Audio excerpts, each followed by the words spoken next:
Plaintiff Michael Bolton says he dated the defendant for 5 years, but everything went downhill after he found the defendant's diary, in which she confessed that she was no longer in love with Michael.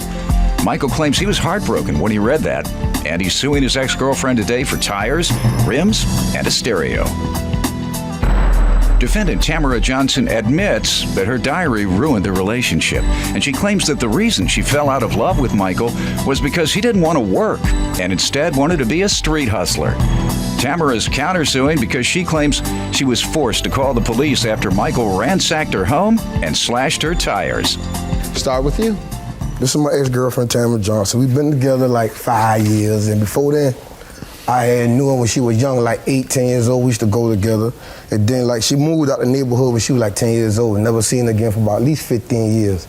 Then when I saw her again, we reunited, fell back in love.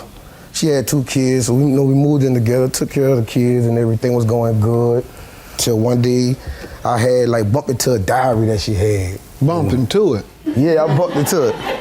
When it was laying out on the floor? Most people don't do that. It was like this. We was out of tissue that day, and she had a little nurse bag. So I was going in there for baby wipes. When I was going to get the baby wipes, I seen the diary.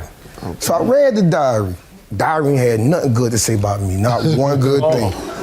Diary said stuff like she don't love me no more, but she love the person I am, and they feel like I'm holding her back from life and all kind of stuff like this. So now you all have been together 5 years by then. Yep.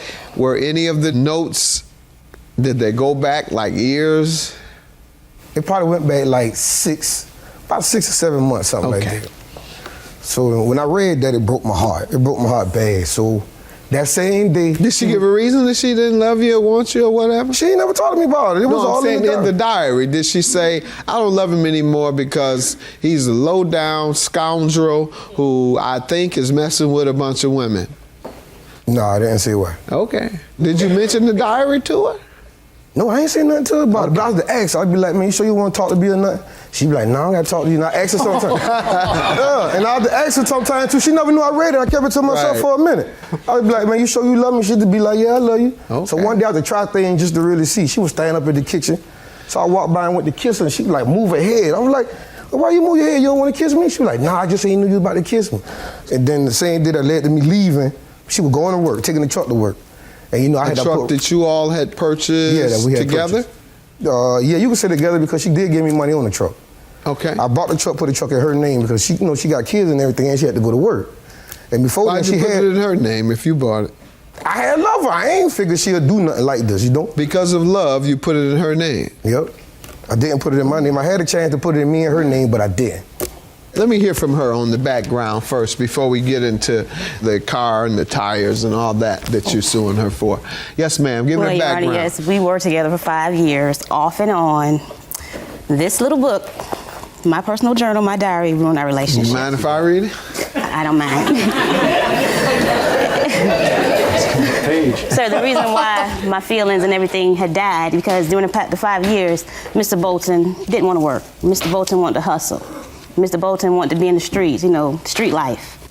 Drink, party, and I got to the point where I'm working hard, I want somebody that's gonna work, and help me and at least listen to me, conversate with me, at least discuss bills, things together that we didn't have. It was either his way or no way. He can try to control everything, And that's not the first book that he snooped around. He's a snooper. That's the second book. When we lived in a previous apartment, he did the snooping thing and found one of my other books, but it didn't really have much as far as what it has in that one, because we were in the beginning of the relationship. But did you tell him any of these things? No, not really. I kind of pulled myself away from him as far as the things that I used to do. Were you intending to continue with the relationship? No, I was intending to leave the relationship. Okay. Yes, sir. What do you want to tell me about the tires and the rims and the stereo you're suing her about? How did this come about? This came about when I left. I wasn't even worried about the tires and rims. I was just happy because I was through with that and everything. And then I'm driving, I got in a car wreck. I get in the car wreck, I'm kind of hurt. Before they even take me to the ambulance, they done put me in handcuffs. I'm like, what's going on? They like, well, you got a good behavior warrant out on you. I say, good behavior warrant for what? I say, y'all might got mixed up with my daddy. They were like, no, it's you. And then I get all the way to jail. It's some warrant she took out on me, and I don't even see her talk to her, none of that. How long after breaking up did this occur? A month. Okay, a month after breaking up with you, she had a warrant put on you, saying you did what? The warrant say, I came and slashed 2 tires. I'm like, slash 2 tires? And I'm telling people, I ain't slashed no 2 tires and all, and they're like, yeah, that's what she say. And then now, it sounds like that's her counterclaim, but let's get to why you're suing her for tires and rims. Oh, I'm suing her for my tires and rims because I brought them. I brought the truck in her name and everything, but I brought the tires and rims after I brought the truck. I wouldn't go sue her about it. I wasn't going to let her keep them until I went to jail. She kept harassing me, cutting off phones, got me locked up and everything. So I said, well, I'm going to sue her for my rims and stuff back. Because one time I tried to go get her, I took the police day. I showed them my receipts and everything. And I was like, I need to get my rims. Her and the police told me that I couldn't get nothing back. I had to take her to civil court. Why don't you tell me what happened with regard to the car or the truck, the tires, the rims, and the stereo that he's suing you for? Well, Your Honor, the reason we were in the predicament of getting the truck is because I previously had a car that my parents, let me get, and I had to make the payments. I didn't have any help making the payments, so I let that car go back. Okay, income tax time came around. I was looking for a Tahoe. I wanted a truck real bad, He looked it up, he found the truck where it was at. We went over there, looked at the truck, went back the next day, got it. Mr. Bolton gave me some money for the truck. How much?